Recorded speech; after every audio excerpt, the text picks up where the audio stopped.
నాకు అయోధ్య అరణ్యంతో సమానం. ఇక్కడ ఉండమంటావే?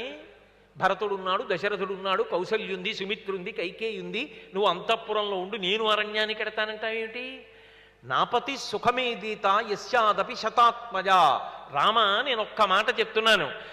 అమ్మ రాత్రి గాఢ నిద్రపోయి తెల్లవారి లేచి మంచం మించి కాళ్ళు కింద పెడుతున్నప్పుడు అమ్మ కాళ్ళు నేల మీద పడకూడదని మనసులో అపారమైన ప్రేమతో స్మరించి తమ అరిచేతులను నేల మీద పెట్టి నడిపించగలిగినటువంటి 100 కొడుకులు కలిగినటువంటి తల్లికి కూడా అటువంటి 100 కొడుకుల కన్నా భర్తయే గొప్పవాడు సుమా.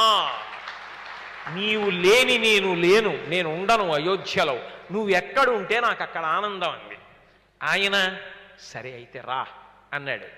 వెళ్ళాక ఏమిటి దిక్కుమాలినారణ్యం ఏమిటి, దోమలు ఏమిటి, మీ నాన్నగారు అడగడం ఏమిటి, మీరు వచ్చేయడం ఏమిటి అందా. రాముడు ఉన్నాడు నాకు చాలంది. చూసొచ్చినవాడు ఎవరు?